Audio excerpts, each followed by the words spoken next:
Excellent. Okay, welcome everyone, all of our participants. I know as you're coming into the virtual room, we'll just wait a moment or so before we get started.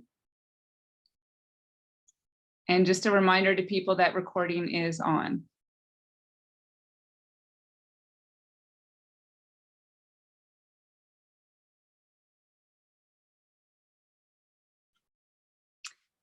All right, so welcome. Tonight is the first session of the Primary Care Masterclass in Sport and Exercise Medicine and Musculoskeletal Health.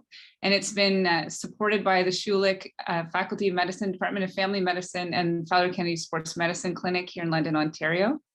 And the masterclass was developed with our scientific planning committee, which includes Dr. Eric Wong and Dr. Sadia Jan. And I have a few housekeeping items. My name is Dr. Jane Thornton. I am a sports medicine physician, clinician scientist, and a Canada Research Chair in Injury Prevention and Physical Activity for Health. And it's my privilege and pleasure to welcome you today to our very first masterclass of a series. It's a monthly webinar series that will be ongoing throughout the year. And it's going to be the introduction today will be followed by a 40-minute presentation by our speaker and then 15 minutes of Q&A.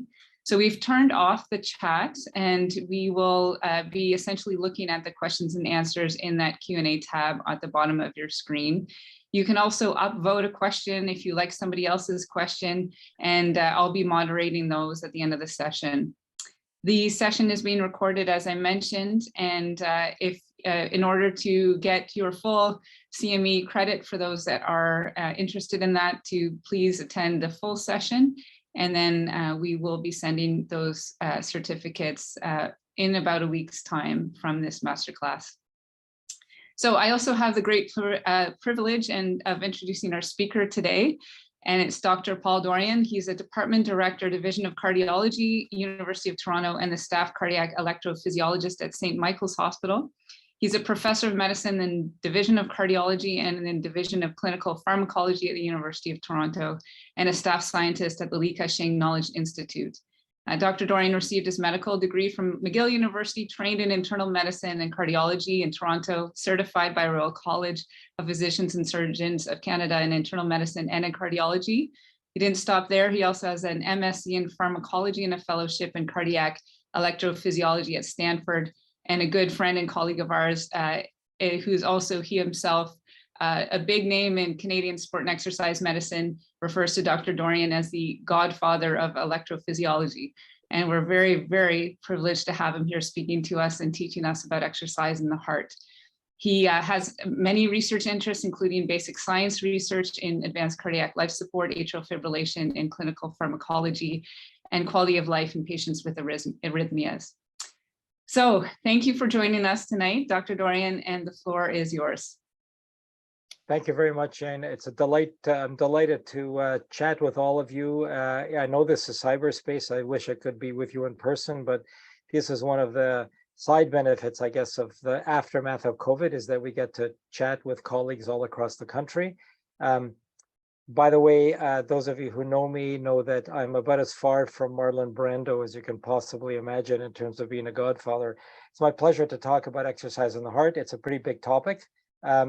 This is just the title slide from our colleagues at Western Ontario. The program has no commercial support. Dr. Thornton is the editor of the Journal of Sports Medicine, and you've seen the affiliations of our colleagues who organize these fantastic rounds, which I strongly urge you to attend every month because they're going to be great. I don't have anything to tell you that's really going to be biased, because I'm not really talking about treatment. I think we can pretty much all agree that exercise is generally safe and healthful, and there's no commercial involvement here. I'm going to be talking about barriers to change as much as I can.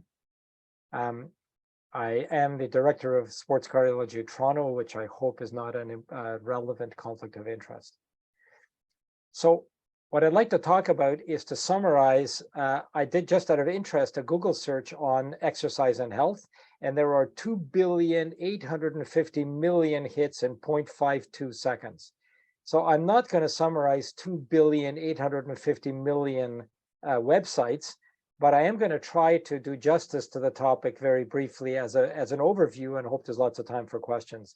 But please understand this is clearly a cursory sort of personal perspective overview, not possible to address all important topics, and there are many in sports cardiology. In some particular order, I'd like to discuss what exercise does to the heart, specifically the cardiovascular system. What effect does exercise have? We're going to talk a bit about outcomes as a function of how much exercise people do in dose response. We're going to talk about the difference between amount of activity versus fitness. The two are not exactly the same. We're going to talk about the relationship between amount of exercise and fitness levels. We're going to talk about measuring exercise or fitness subjectively or objectively. And we're going to talk in brief about the conundrum, which is all studies of exercise and outcome are correlational. There are no randomized clinical trials of exercise versus death, for example, or cardiovascular morbidity. There's lots of correlative studies. There are some studies that look in series over time at the effect of exercise on the cardiovascular system. So there's a bit of limitation there. So what is fitness? Well, fitness is the ability to use and consume oxygen by working muscles. It's determined both by cardiac output, which is itself determined by heart rate and stroke volume. You can increase your cardiac output by increasing your heart rate or by increasing stroke volume. Both of these can be a limitation in certain patients. And athletes generally, as you know, have very large stroke volumes for any given heart rate, and also have similar or more heart rate reserve than non-athletes, as well as arteriovenous oxygen difference. This is the ability of exercising muscles to extract oxygen at the cell level. Obviously, although we're not going to talk about it, if you can't breathe in oxygen, your lungs don't work, you have anemia, you're at altitude, there's no oxygen in the air, your hemoglobin is low, then these things will interfere with oxygen transport. But we're really not going to talk about disease, at least in any detail. I am going to talk a little bit about the difference between activity and exercise. Very important for practicing caregivers. They're obviously on a continuum. How much activity involves exercise? It's hard to define. Is gardening, for example, or shoveling snow? That's activity, but it's also exercise. We're going to use exercise in a semantically, if you like, conveniently as activity done for the purpose of increasing fitness or competition, but it's obviously a variable concept. One of the complicated aspects of measuring exercise, which we're going to talk about a bit, but I will ask all of you to reflect on, is that when we talk about exercise, we have to consider all of the frequency, the intensity of exercise, the duration. In other words, is it 30 minutes, an hour a day, 4 days a week? And for how many years or decades has this individual been exercising? There's obviously important elements, which we're not going to talk about when did the person start exercising if they're older athletes, and detraining. If somebody was an elite athlete between ages 20 and 40, but since then has been a couch potato, that's obviously very different from somebody who has been exercising for a shorter duration, but is currently exercising, for example, at age 60. I will show you some data, but just to introduce the topic, we typically ask our patients and athletes both, how active are you? This is a typical question we ask in virtually every interaction as cardiologists. What do you do for activity? How active are you? Do you do sport? Do you go for walks? Do you climb stairs? Do you do exercise for the purpose of exercise, etc.?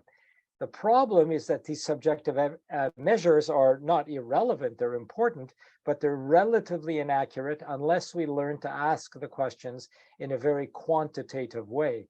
In my opinion, it is insufficient to understand this for a patient to say, well, yes, I walk my dog 3 times a week. We don't know for how long they're walking the dog, how fast they walk the dog, over what terrain, et cetera, et cetera. And we'll show you some data to remind us that subjective measures can be accurate, but often may not be. There's objective measures, which include formal exercise testing, where we measure heart rate or oxygen consumption, or you can have objective measures on a bicycle if you have a watt meter, or a patient says, I go jogging. They can find, particularly these days with wearables, we know with GPS monitors how fast they run and what their heart rate might be when running, and over what distance they run, absent some variables that may be important, like temperature and humidity, and whether they're going uphill or downhill, and so on. So even with specific measures, it's hard to be absolutely accurate unless you're doing formal exercise testing. The tools we have to measure exercise intensity and also distance and frequency potentially, increasingly in 2022 or 23, are wearables, which many of our patients have. I don't necessarily recommend wearables. We maybe can get to that in a question period, but many of our patients buy smartwatches, Apple's, Garmin's, Fitbit, Strava apps. If the patient happens to, or the subject happens to have one of these, it behooves us to ask them exactly what it is that they're measuring. We get a much more accurate tool. And of course, we can do formal stress tests and cardiopulmonary exercise testing, which themselves are not always available. Particularly CPET is not inexpensive, not generally available, except for research and certain limited clinical use. Let's talk about how quickly the heart adapts to exercise. This is from a very important study from the laboratory of the world guru in exercise adaptation to sport, Dr. Levine from Texas. And what he did, about 5 years ago, published in 2014, maybe 10 years ago now, is he found individuals that are in relatively good health, but not obligate exercisers, had never run a marathon, and he got them to volunteer to train for and run on a marathon. They start from a baseline of reasonably healthy, but not exercising. So sedentary to occasional exercisers for recreation. And he got them training for a full year, starting with a walk-run program, followed by running, followed by full training. Not until 6 months did they get into long runs and pre-marathon training. It took them a year to all do a marathon. The important thing, and I hope you can see my pointer here to point out, is that the left ventricular adaptation starts very early. Let's look at wall thickness on the far right. We can see as early as 3 months, you get ventricular hypertrophy from a limited amount of exercise. We're talking walk, run here, maybe jogging, not extensive runs, no long runs, 30 minutes a day on the average at 60 to 70% of their maximum heart rate.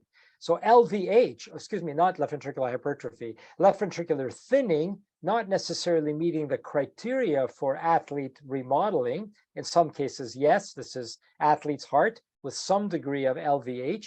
In some cases, it's just a bit of remodeling, but it happens early.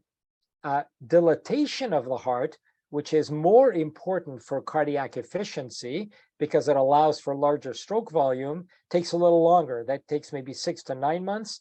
And right ventricular dilatation, right ventricle being a thin-walled structure, is progressive and continues throughout the year of training. In elite or long-term endurance athletes, the most important abnormal, in quotation marks, not abnormal for athletes, but abnormal for sedentary people, difference is the fact that there's almost universally right ventricular dilatation. This is physiological, not pathological. This is how the heart remodels with exercise. Now, what happens after long-term exercise? Dr. Levine's group did another study, which I think is very important and helpful, is he took individuals, volunteers from the community who were predefined as being sedentary, casual, committed, or competitive exercisers. You can see the definition on the right-hand side, obviously some degree of overlap. And he measured their max VO2 formally with cardiopulmonary exercise testing. A max VO2, this is around age 55 on the average. We expect max VO2 for a very fit person to be about 25 to 35. You can see that casual exercisers were really not very different from sedentary individuals. Committed exercisers, these are people who exercise recreationally regularly, had an average VO2 of about 30. Mind you, these are middle-aged or slightly older individuals. And competitive athletes had really superior max VO2s. We'll see the consequences for heart health in a minute, averaging about 40 with a range between 35 and 45. So these are serious athletes. So you can see there's a difference between being active or regular exercisers and being serious competitive masters level athletes at age 55 or 60. Now, what's the consequence of these 4 different groups? The main consequence is that athletes have bigger hearts than sedentary people, and the more sport you do, the more your heart gets bigger. This is now not intuitive. On the top is in blue are sedentary subject, and at the bottom in red are the serious competitive exercisers. Excuse me, in blue dots, sorry, not the colors here. The bottom in red line, blue circles is sedentary subjects. The top blue line, white triangles are the competitive exercisers. And you can see that at any given wedge pressure, which is equivalent to filling pressure of the heart, which is equivalent to how compliant or relaxed the heart is in diastole, the stroke volume index to body size is bigger. So these individuals have bigger hearts, and despite having bigger hearts, the pressure in the bigger heart is lower, meaning that the heart is more compliant and more relaxed. This is a sign of good cardiac health. So they're able to take advantage of the Frack-Starling law, which says the bigger the heart, the better the contractility.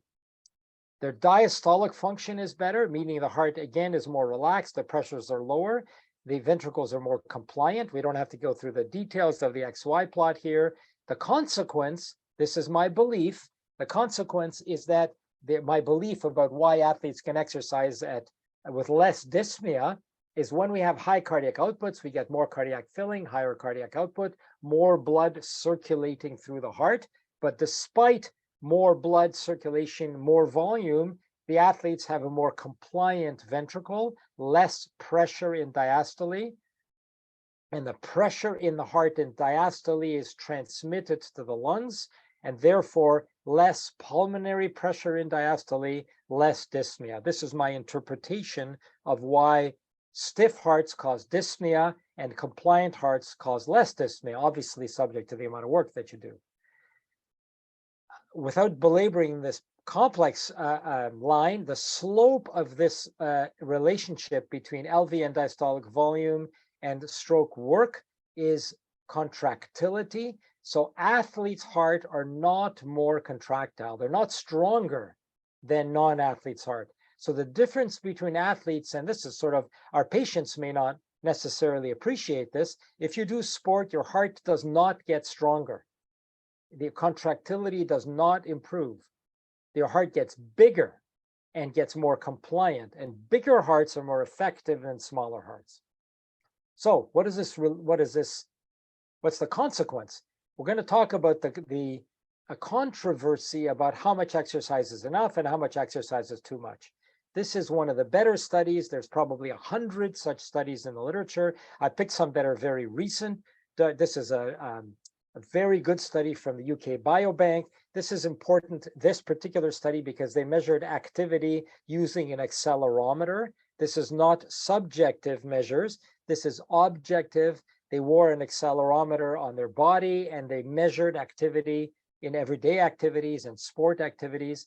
So this is objective measures of exercise.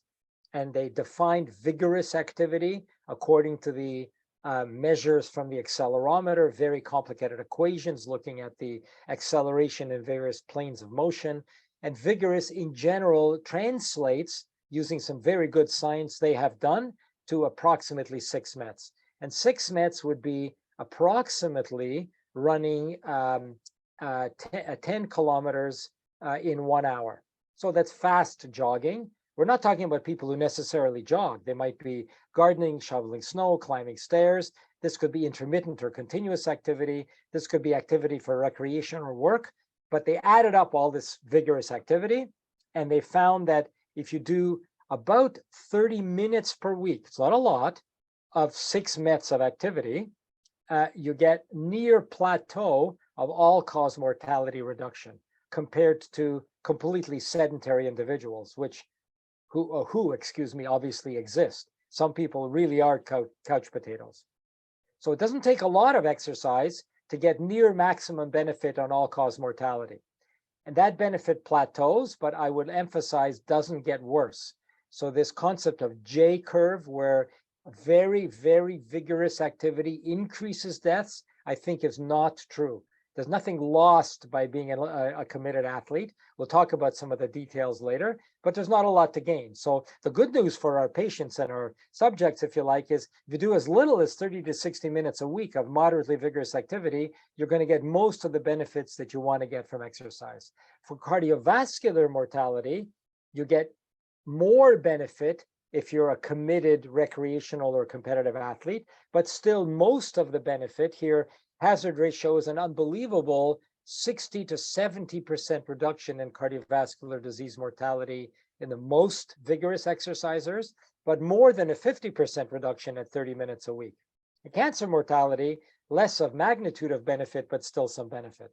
So exercise is good for everything. I don't want to be an evangelist here, but let me rephrase that. Exercise is associated with less Alzheimer's, less cancer, less cardiovascular disease, less death, better quality of life. We have to be modest in our beliefs. We don't know whether it is exercise per se that confers the benefit, or healthier people exercise more, or people who exercise more have better health activities, better health lifestyle, less smoking, less hypertension, less diabetes, less overweight, reasonable alcohol intake, better diets, better socioeconomic class, all those things, less stress, you can name it all you want. All those things obviously contributes to better outcome. Many of these studies I'm about to show you are adjusted for those kinds of variables, trying to isolate the benefit of exercise, controlling for all these social, economic, health-related factors. Smoking would be one of the most important ones, for example, but we still cannot be certain, is it just the exercise, or people who are able to and willing to exercise have better health habits? It's probably a little bit of both. How little is enough? It's another study. This is again for accelerometers. This one is a little different because it gives it to you by age. It's very similar data we just looked at. This is in the different colored lines of vigorous physical activity, again using accelerometers. This particular study adjusted for all of these other kinds of variables, again trying to isolate the effects of exercise. You can see that the benefits increase as you get older. The emphasis on this particular slide is that it's not only for lifelong cardiovascular outcomes, but the benefit is maintained and increased as you get older. So the absolute magnitude of benefit, you can see on the far right, is greatest at age 80, if you live that long, as opposed to age 60, even where the exercise has a bit less of an absolute benefit. The implication, of course, is we want our patients to continue exercising lifelong, as long as they can. Another additional window, this is my own, the green line is my own drawing. I haven't made the data up, but I've emphasized the green line here. The green line is the unadjusted outcome. The black and blue line is adjusted for other outcomes. So what this reminds us is, you can see the green line shows a 75% reduction in ischemic heart disease as a function of exercise, continuously downward slope. So what this tells me is that in the green line being even lower in terms of, or more benefit than the black or the blue line, meaning that exercisers get more benefit when you don't adjust for these lifestyle habits. What this tells us is people who are willing and able to exercise, they have better lifelong habits. I think there's a raised hand. Jane, do you want me to stop? And somebody raised their hand and had a question. I'm happy to stop and answer questions. Sure, we can do that now if you want, or we can say that. It's up to the group. If actually people don't mind, let me just continue, and I will answer everybody's questions to the best of my ability when we're done. I've got about another 20 minutes to go. Great. There's another important component, which is some people exercise. Some people sit behind a desk and they exercise an hour a day, but the rest of the time they're glued to their desk and their computer. Other people have more active lifestyles. They may be retired, they walk their dog, they work in the garden, and they exercise. So on the far left, you have here the similar relationship in the study by Dempsey and colleagues between the amount of energy that you output with exercise, all in, including cooking, cycling, walking, running, everything except sitting. And you can see there's a continuous graded benefit. On the right, you have the proportion of your energy from exercise. And the more percent of activity from exercise, the better benefit you get. It's not intuitive. What this means is that if you sit behind a desk all day, except you go out for a run an hour a day, you get more benefit from exercise than if you don't sit behind a desk and your activity is walking or cooking or gardening. So probably there's extra benefit to doing higher intensity activities. So what the right-hand curve tells us, it's total energy expenditure, yes, is good, but the more of your energy expenditure that comes from exercise, running, jogging, cycling, the more extra benefit you get. That notwithstanding, if you're doing a lot of moderate activity, then the extra benefit from vigorous exercise is relatively small. So look on the far left. You can see that if it's a complicated slide, and I apologize a bit, but it's very meaningful.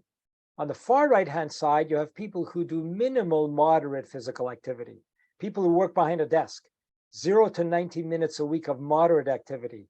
If they do vigorous exercise, they have a dramatic reduction in mortality and cardiovascular mortality. On the far right, if you're very active, gardening, walking your dog, shoveling snow, housework, walking your grandkids to school, whatever you might do if you're retired, the extra benefit that you get from vigorous exercise is quite small. So vigorous exercise is really good, especially if you're otherwise sedentary. But you get to the same place. If you do a lot of moderate activity, you sort of get to a similar place than if you do a moderate amount of very vigorous activity, but you're behind a desk most of the time. So there's different ways to get this kind of benefit of activity or exercise. I often get asked, and there's not a lot of data on this, what about the weekend warriors? There's some belief out there that if you go for a 6-hour bike ride on Saturday, but you're sedentary the rest of the week, you're not getting the benefit from exercise. But this isn't the case. There may be more opportunity for injury.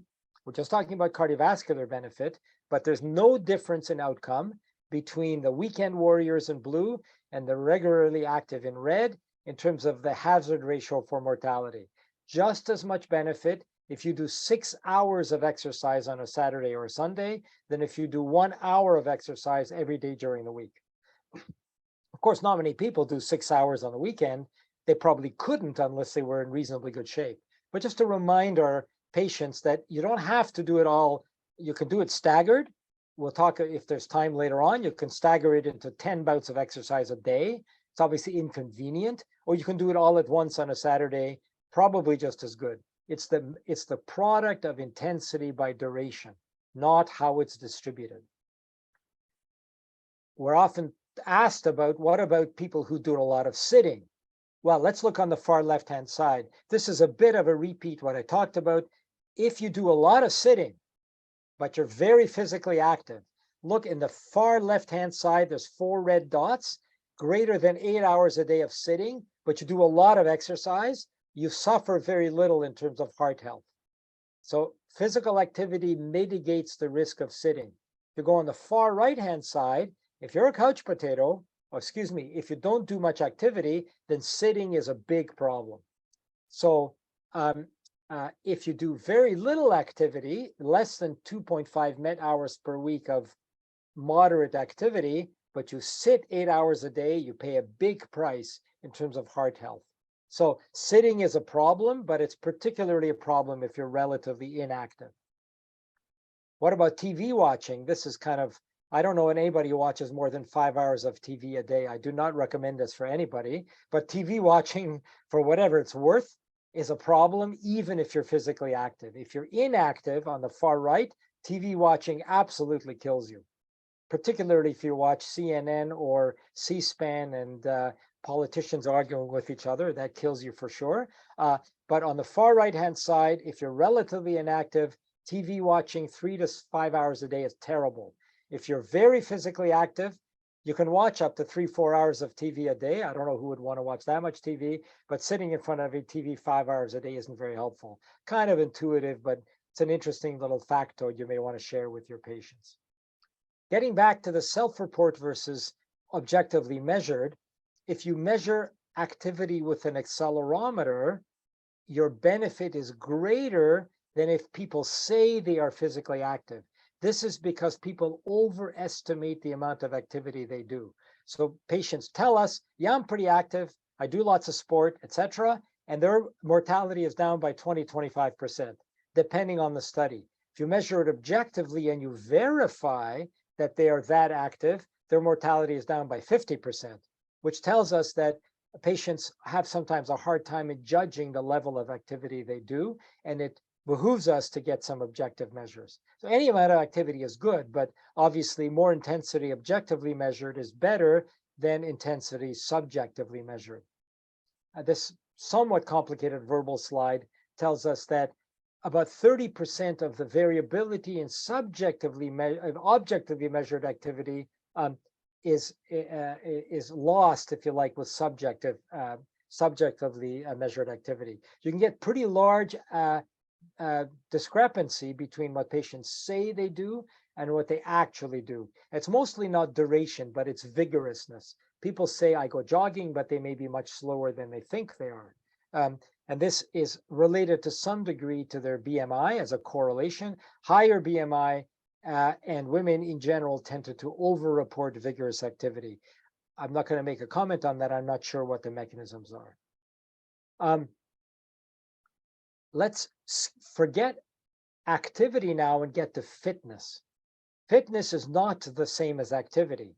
About 50 to 70% of fitness is determined by your genes, and 30 to 50% of fitness is determined by your activity. So your ability to become a world-class athlete is partly, or in fact, substantially genetically determined. Now, everybody will get fitter if they exercise. There's no question. I don't want to diminish the importance of exercise, but in this particular study, the investigators looked at fitness, basically the ability to run on a treadmill at speed for a long period of time, and divided their fitness levels, as you can see, between low and elite. The exact measures are not that important. You can see there's a continuous graded reduction in cardiovascular death and all-cause mortality as a function of fitness. The top group in elite or in the top 2% of fitness. So this is fitness, which obviously comes with activity, but partly determined by genes. Another way of looking at fitness, this is an important, if limited in volume study from the Mayo Clinic. They looked at objectively measured fitness repeated 11 years apart. So this is really important. Now you're looking at maintenance of fitness over a decade. Obviously, fitness is maintained if you continue exercising. So they took patients, some of whom were very fit at baseline, but stopped exercising, and their VO2 max declined. So this is not baseline fitness. This is change over time. And you can see that the hazard ratio for mortality in patients who became unfit. Now, some of them may have become unfit because of injury, some of them because they stopped exercising. They tried to control for illness, so some of it may be because they developed lung disease or heart disease, so it's a complicated equation here.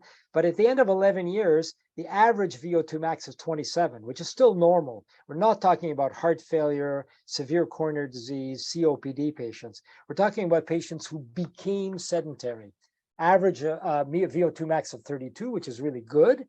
Mean age 41, down to an average VO2 max, at age 51, average VO2 max at age average 61 of 27, which is still pretty good.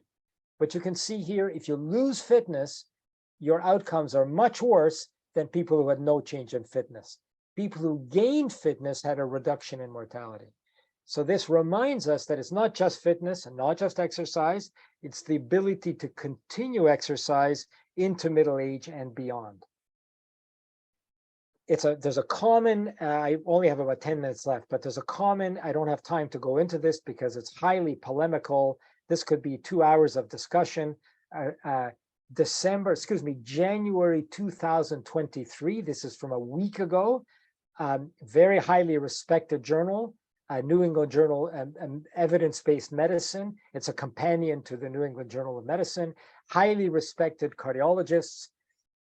Their abstract, it doesn't reflect exactly what they say. They're actually quite reasonable.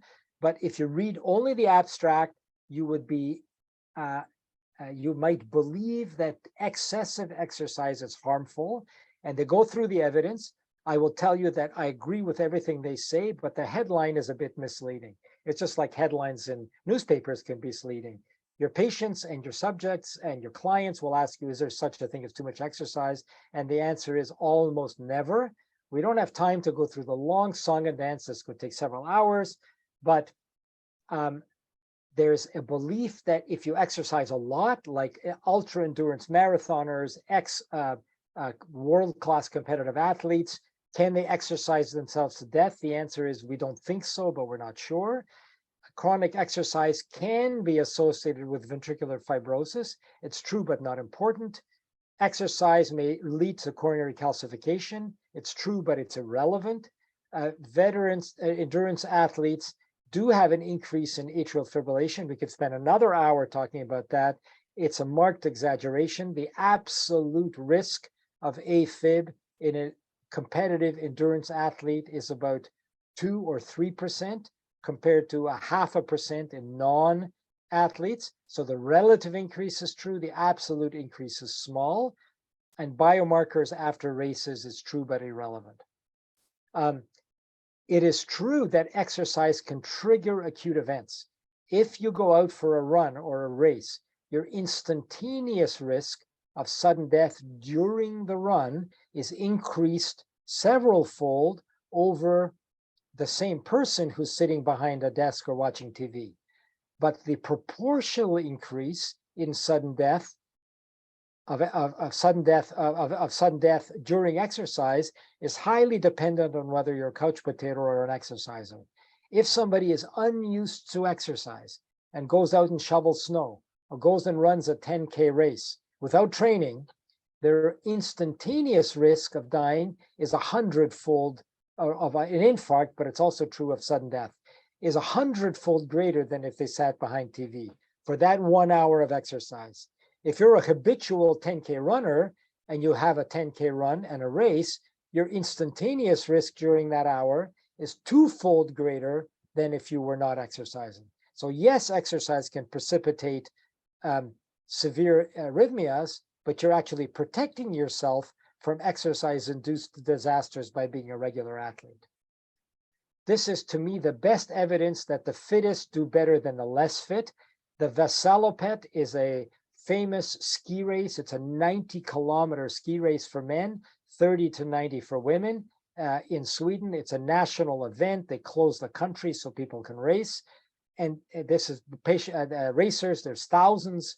There's 400,000 individuals have been studied over a period of 4 decades. And in this particular slide, they looked at, these are all elite amateur athletes. And they're elite because they trained for a 90-kilometer race for men. And now they're looking at the relationship of death to whether you're a winner or just a participant. Remember, the participants are super fit.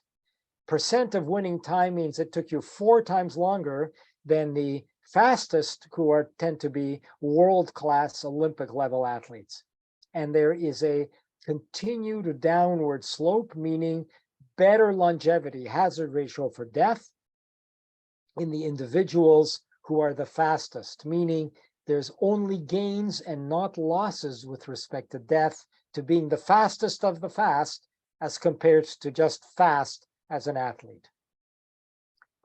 So this is from Dr. Levine. I stolen his slide. This is a superb review. The reference is on the slide. Basically, he says, what do we know about sport? Athletes have large compliant hearts. Senior athletes have hearts that look like a 30-year-old heart. Acutely, endurance exercise causes cardiac fatigue, but this recovers. Older athletes can develop atrial fibrillation, but the absolute risk is small. The evidence that years of intensive training is harmful is weak and, to my opinion, irrelevant. And high-intensity training does not make atherosclerosis. Absolutely, athletes who do high-intensity activity are not immune to atherosclerosis, which can be determined by genetic factors and hypertension and inheritability of cholesterol metabolism, but you're mitigating your risk by being an athlete. So the bottom line is the risk to the athlete is minimal at any intensity. There's obviously reasons why exercising 4 hours a day is not always a good idea. The exception, and we don't have time to get into this, this is an important exception, is unless the athlete has pre-existing heart disease, which is a topic in and of itself. And if I'm ever invited back, we can talk about that at some length, or unless the athlete is very unlucky. Athletes definitely can drop dead for no reason. The captain of the Danish soccer team, world-class footballer, was in the World Cup, had a cardiac arrest on the field last year. He was just very unlucky. It wasn't the sport that killed him. He just had bad luck. We know that in Canada, there are approximately 100 sudden deaths during sport every year. Most of these individuals have unrecognized coronary disease, but some people are just unlucky. And they're the unlucky minority who exercise and develop a serious arrhythmia. And there's no way to know this for the majority of athletes unless they have some pre-existing risk factor for sport-related arrhythmia, which unfortunately we don't have time to talk about at length. This is a little bit out of order, but it's also important to remember that fitness compensates for diabetes and hypertension and overweight. This is a very interesting study from Cooper, and what they basically showed is that in red are high-risk people with smoking, diabetes, high blood pressure, or some combination. And if that's in red, they're unfit and have high risk. In blue, we have low fit and low risk, but in brown, we have high fit, high risk. So even persons that are high risk, diabetics, smokers, high blood pressure, if they're very fit, they can mitigate most of the risks of the underlying disease for cardiovascular disease.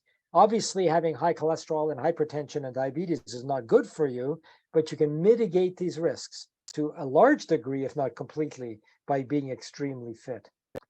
We don't have time to get into pulmonary exercise testing. Let me skip that. Briefly remind the group that you can become fit or you can exercise by steady state exercise here in brown. This is effort level on the y-axis, or high intensity interval activities, many flavors of high intensity intervals. It doesn't matter. If you can gain fitness either way, high intensity intervals are just a faster, potentially more efficient way of becoming fit, but it doesn't matter. You can become fit with long and slow or hard bursts. Both ways are fine, depending on the individual, the athletes, their desires, what they like to do, et cetera, et cetera. So what is our role as physicians or caregivers? We want to promote exercise for the obvious reasons we talked about. We need to educate our patients or our clients about methods, frequencies, intensities. We need to think about safety of exercise.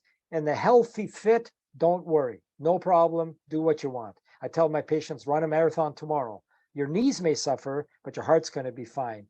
In the healthy unfit, there's risks and we have to get them into it slowly, maybe do some screening for unrecognized heart disease. And with recognized heart disease, I would recommend potentially seeing an expert who can understand the intensity, duration, frequency that's safe for that particular athlete. What we do as sport cardiologists is we have a role in screening athletes. We have a role in return to play for former athletes with heart disease, and in very specific situations, patients with coronary disease or pre-existing arrhythmias, to give patients sports-specific exercise prescription and treatment of their underlying disease. Motivation is complicated. I don't have to tell anybody in this group. I'm sure you all know. There's genetic, cultural, social, economic factors. There's physical limitations. There's incentives. There's disincentives. How to get our patients to exercise more is very difficult, very complicated. And if I ever figure this out, I'm going to make $1 million as an influencer, but it's not likely to happen. This is my last slide. Basically, we exercise to live longer, but more importantly, to feel better. This figure is from Strasser, just a summary of what you can expect. You're not just going to live longer, but you'll live longer better if you exercise. And with that, I'll stop, and I'm happy to answer questions. Thank you very much.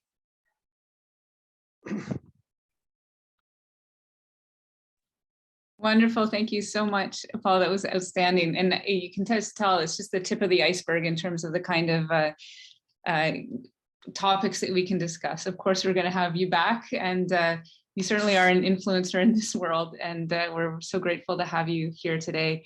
We have 5 questions, so we have about 15 minutes to go. So we can, maybe do about a couple minutes per question, but there's some good ones there, and I see some people are starting to add them, so I'll try to moderate as we go a little bit. I'll try to be snappy. Okay. Yeah. Fair enough. The first one was, are there any contraindications to wearing a Fitbit or wearable monitor with a pacemaker? The answer is no, perfectly safe. Be careful about the values, though. We have a study, we just submitted it, we're just submitting it for publication. In sinus rhythm, the Fitbit is moderately but imperfectly accurate at high heart rates. It can be off by 20, 30 beats per minute. No The kidding. most reliable heart rate monitor is a chest-worn belt, like a Polar. Mhm. All the ones that use the little light, the green light, like the Garmin or the Apple Watch, are reasonably accurate, but imperfectly accurate. Excellent. But safe with a pacemaker. Okay. So the one that's been most upvoted so far was, thank you for the anonymous attendee says, thank you for the great presentation. You talked about people who watch TV having a worse outcome, but why would someone who watches TV 5 hours a day then exercise have a worse outcome than someone spending an equal amount of time in front of a desktop computer and then exercising? It's a fantastic question. Short answer is, I have no clue. Long answer is, here's my suspicion. This is true, by the way, for all observational data. This is true for the recent controversy about alcohol. CBC will tell you, or the Canadian alcohol guidelines, I hope nobody is shooting me for this, take only 2 alcoholic drinks a week. I disagree vehemently with their recommendation. And that's because I'm not saying that alcohol is good for you in large amounts. Don't misunderstand me. But our understanding of the relationship between a behavior and an outcome is dependent on correlation, not causation, which means that we don't know, as I've said, whether it's entirely exercise or TV watching in this case that confirms harm or benefit, or something that TV watchers do. Maybe TV watchers are more likely diabetic, or maybe they have worse blood sugars, or maybe they eat more potato chips, or maybe they have bad mental vibes. Maybe they're more anxious. Who knows? Maybe they're more depressed. All of these things are bad for you. So if I may, just briefly, I know this is off topic. We've learned this to our detriment in the vitamin literature. There is no question that people who take vitamins live longer than people who don't take vitamins. Vitamin C, vitamin D, vitamin E, all of which is associated with better longevity. However, when you do a randomized clinical trial, no vitamin, any vitamin ever been studied is helpful for any health outcome. That's a topic for another maybe hour. But we've learned that correlation is not causation. The reason people who eat vitamins live longer is because they have better health habits, not because the vitamins help. And similarly, it's not TV watching that kills you, in my opinion. It's the kinds of people who watch TV presumably have other factors which we don't understand, which leads to a shorter lifespan. Excellent. Okay, I'm going to just remind our participants to upvote questions, because now we're at 11 questions and we're certainly going to have to cut some of them off. So I am moderating and we'll try to. And I'm happy to stay, by the way. Okay, and to answer some, we could also answer some questions off of email and that kind of thing. I did want to ask one that's quite good, especially for topical for this, as the aim is for primary care physicians. The attendee asked, for those of us in primary care, what practical instructions should we give to our patients, like heart rate cutoffs, time cutoffs, things like that? What would you say? Excellent question. In general, it is very safe to exercise at up to approximately 80% of your maximum heart rate. Maximum heart rate, by the way, is different in everybody. The only way to know for sure is to put somebody on a treadmill or an exercise bike and have them exercise to exhaustion. In general, 220 minus age is a rough guide. There's better algorithms, but it's an easy one to remember. Women tend to have 5 or 10 beats per minute faster heart rates with exercise than men at a given age. But in general, 220 minus age. So your 50-year-old peak heart rate typically 170, 70-year-old peak heart rate 150, and so on. So up to 80% of your peak achievable heart rate is considered vigorous but not extremely intense, and it's safe for almost anybody unless they have heart disease. When we're doing it for training purposes, then we're talking about training at 90%, 95% of your maximum heart rate at intervals. But it's a rough guide. If you have patients who are unfit and are not used to exercise, I would start by aiming for approximately 60%, between 60 and 70 of their age predicted maximum heart rate, because that's something patients can hold for 30 minutes or 60 minutes at a time. Excellent. Okay, well, we have the pleasure of having our CHASM president on the line too, Erica Person, who was just saying, thank you for a wonderful talk. She, as a pediatric sports doc who's seen more and more inactive kids, unfortunately, can we extrapolate these same findings and ideas to youth and teens? Wanted to have some more data to help motivate those I see to become more active. Yeah, it's a fantastic comment. And I think the data is very limited. We know that poor heart healthy habits in early years are carried into adulthood. If that get even worse, if a young person is inactive, they're unlikely to become active unless there's some extreme change in their sort of behavior or life. So it's a real problem. There is some limited data that if you're unfit or cardiac unhealthy at 25, it's even worse than being unfit at 55. But for whatever it's worth, it's never too late to start exercising. And it's more of a problem if you're young. But conversely, if you're unfit when you're young, but you begin to exercise in your 30s or 40s or 50s, you can regain limited data, but some data that you can regain your heart healthy habits. Dr. Levine's work shows that you can develop this so-called athlete's heart anytime up to about age 55. After age 55, you can stave off the inevitable age-related decline in heart health, but it's hard to develop an athlete's heart at 65 or 70. Now, I'm recommending if you're 80 and you've been a couch potato, still go out and exercise. It's still good, but even if you're 40 or 50, it's not too late to develop an athlete's heart. Excellent. Okay, so we have two that are upvoted. So one is that anonymous attendee that says, what would you say to people of jobs that are active, so in a warehouse, on their feet all day? The anecdotal evidence or some evidence would suggest if you, for example, have a step counter, somewhere between 7,000 and 10,000 steps a day as part of your work will buy you most, but not all, the heart healthy benefits that you get from exercise. So if somebody says, I work in a warehouse, I take 12,000 steps a day, I don't feel like exercising, I don't push them. There's probably extra benefit from doing more activity. You could probably get an additional lens if you want for that person. If you think they're not fit, by putting them on a treadmill and seeing how fit they are as opposed to how much activity they do. But everyday non-exercise activity is absolutely beneficial. I don't want to say it's enough, but you're at least partway there. Excellent.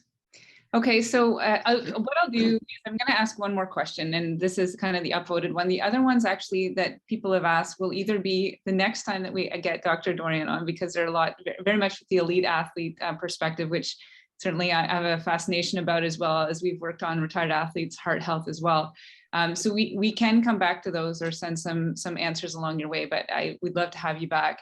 And then some of them will be answered we do have an upcoming webinar on physical activity prescription, which will speak to some of these in terms of resistance training benefits, how the minimums and all that kind of thing. So some of those that won't get answered today will be answered in future sessions, and thank you for asking them. So I'll finish off with a question from Ryan Vamos in terms of thoughts on the current evidence for using heart rate variability as one component of assessing cardiorespiratory fitness. So are there reliable methods of measuring heart rate variability currently on the market? So the short answer is it has information content, but I'm skeptical. That's the bottom line. So let me give you a slightly more detailed answer. Heart rate variability is, contrary to what people believe, is not a measure of a vagal tone. It's a measure of a vagal modulation of sinus node activity. It's a complex, subtle point but it's not vagal tone. It is undoubtedly true that elite athletes or committed exercisers who are very fit will in general have more heart rate variability than unfit individuals. At the disease end of the spectrum, let's take a spectrum if you can see my hands. At the disease end of spectrum, it is very clear that low heart rate variability is associated with more sudden death and recurrent infarction than average heart rate variability. So it is a measure of cardiorespiratory reserve, if you like. But at the athlete end, there's virtually no data that I'm aware of that, although it's plausible, that tracking heart rate variability tells you a lot more about your fitness level and your training, especially if you're sort of a competitive athlete, than does your general well-being, your fatigue level, your sleep quality, and your resting heart rate. If you overtrain, your sympathetic activity will go up, your vagal tone, your vagal modulation will go down, your heart rate variability will decline, but also your resting heart rate goes up, your sleep is less good, you're tired, you're achy, you don't train so well. So I'm not sure how much it's adding. I am not a fan of obsessively monitoring heart rate variability in distinction to monitoring the usual things that we monitor as athletes in terms of our performance or health, etc. And I'm particularly not a fan, that would be an understatement, of using these fancy wearables to obsessively track biological variables that we don't understand. They're good research questions, but your sleep quality, the duration of sleep, your calories in and out, your heart rate behavior, your heart rate variability, all these things that wearables can measure exquisitely accurately, what do they mean for training efficacy? I am a big skeptic. There's machine learning activities that professional teams use. I've yet to see data, which doesn't say it's not going to happen, but I've yet to see data that tells me I should recommend these. Excellent. Fantastic. And thank you everyone who's been asking a lot of questions. It's just such an engaged audience, and I appreciate that. We have about 15 questions, so of course you don't have time for all of them. We will reserve other ones next time we have you on. Dr. Dorian, people are asking about how long, slow distance and mitochondrial function, and people are asking about elite athletes and remodeling and things like that. So of course we'll have to have you back. With pleasure. I'm delighted to speak to all of you. I'm sorry I can't be with you in person. It's always a little bit challenging to do lectures on Zoom. I'm looking at a screen in a quiet room in my office at the hospital. It's not nearly as much fun as being with people, but I'm delighted to do this again at your pleasure.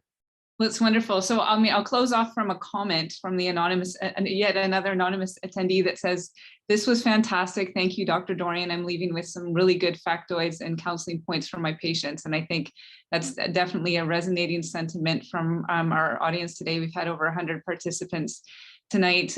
So thank you for everyone for joining. Tomorrow you'll be sent an email containing a link to the participant evaluation survey to complete, please. And then we'll be sending out participation certificates within the next week. If you have any questions or concerns, or research coordinator's email was sent in the registration email, Dr. Becky Brose, so she can be reached at rbreau3, rbreau3@uwo.ca. So that's all for us. Thanks again, everyone. We're closing exactly on time. Thank you, Dr. Dorian. It's always such a privilege to have you here and educating all of us. And I'm sure there's been so many pros that have been, I've been writing notes frantically as well. So I appreciate your time, and everyone have a great evening. Thank you so much. Thank you.